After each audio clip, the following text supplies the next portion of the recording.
How's the software going in the mixed reality headset?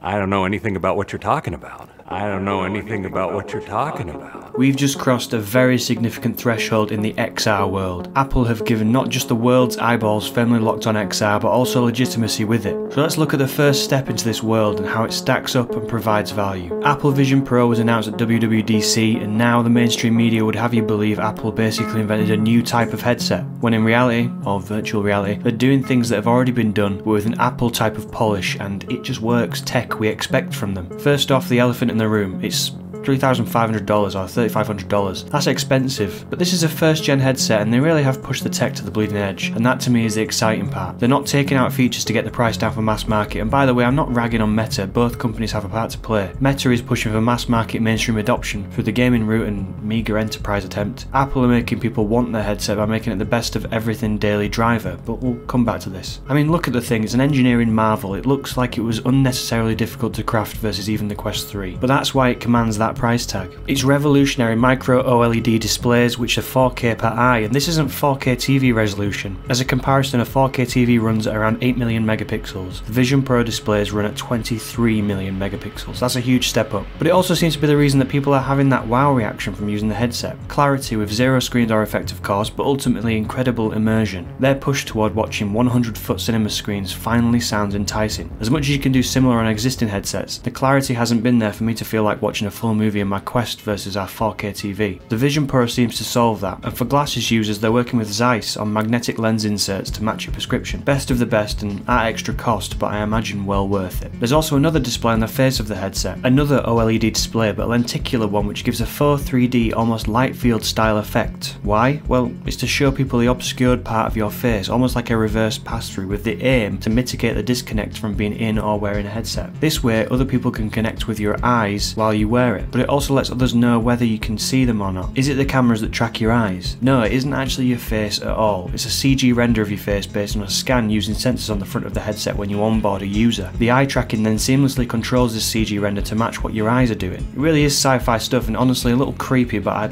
love how bold an idea and execution this is. This is why I really like the headset. It's just so damn bold. No expense spared, balls to the wall tech, don't have it, let's invent it, sci-fi headset of the future. But their main focus is on their cleverly named spatial computing. Computing windows in 3D space rivaling your Mac, tablet or phone. Again, we have similar in Meta's headset, but there's a big difference between platforms. Control. Apple's Vision Pro doesn't have controllers. Instead you use your hands through hand tracking, eyes through eye tracking, and voice through Siri on the headset. Rumours I'd read prior to the announcement mentioned this, and I couldn't see how this would work, but now it's clear. It plays to humans' innate laziness. Honestly, it is fatiguing to point cursors and make large gestures using controllers, or even the more rudimentary hand tracking on Quest. To be able to rest your hand on your lap and touch your finger and thumb together to click is a bit of an aha moment, but to have your eyes be the cursor is almost like, of course we should be doing that. This really is the definition of intuitive control, and if anybody was going to create this, it was going to be Apple, beyond their gorgeous user interface that we know them for. I know the criticisms, it's just a lot of 2D windows in 3D space, but this is the reason they announced at the Worldwide Developers Conference, and their release window is next year, and US only, but please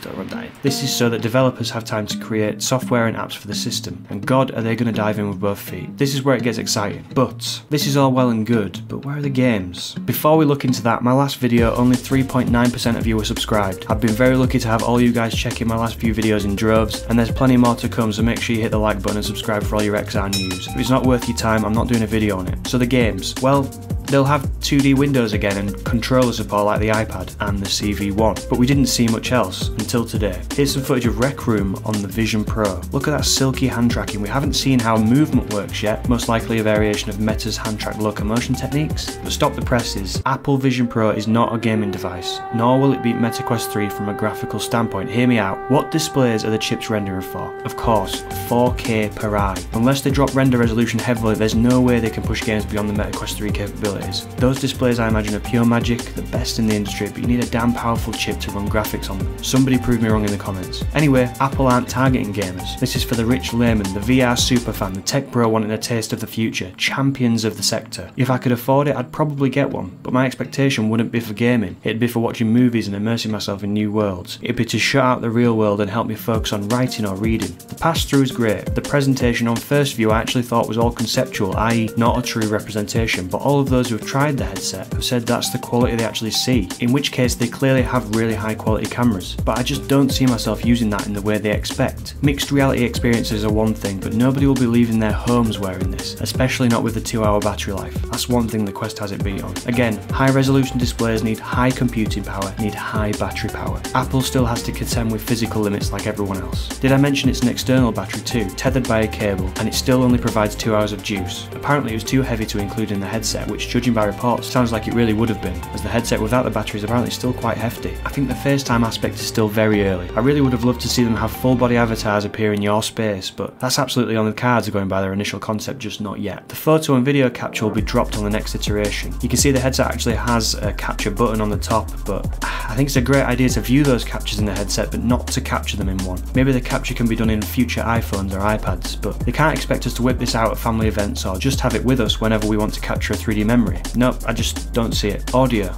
So it sounds like they're going for a Quest style positioning, but obviously using way higher quality components. Your ears will also be scanned so that they can perfect what they're calling spatial audio to perfectly match your ears, and also use audio ray tracing to scan and perfect audio for your surroundings. Really fun stuff. Most importantly, and I don't care if they won't say the terms, Apple has entered the VR space. They can call it what they want, but this is a VR headset. When your eyes are sealed off from reality and you're looking at screens, it's virtual reality, and the AR aspect is really mixed reality. You're not looking for a transparent object at the real world, you're looking at a live camera pass-through view. Mixed reality. Fight me in the comments. Look at the curve of the headset. Curved glass and even curved components. They're using custom curved motherboards for Pete's sake. This is an extremely well engineered piece of tech. There are lots of large intake holes on the bottom. We see 2 large MacBook style fans pulling in cool air and pushing out hot air through these massive openings on the top. Were the media members 30-minute tryouts that length for a reason? It runs on an M2 chip and an R1 chip, Reality 1 maybe? The latter of which is powering the huge array of sensors and cameras on the headset, freeing the M2 to focus solely on computation. Another clever decision. We have Optic ID, which is like touch or face ID but using the iris of your eye, and they pushed all the privacy stuff Apple has become known for, clearly communicating for the sake of consumer safety, which is great. So what effect has this had on XR in general? Well, it's had huge media attention, and a lot of that attention is on the price tag, and it seems that in the same breath the Meta Quest 3 is always mentioned. So a bunch of second-hand marketing for Meta, which I'm sure they're all high-fiving about. But we have to remember these are 2 very different devices. One is shooting for the stars at whatever cost, and one is shooting every man, woman and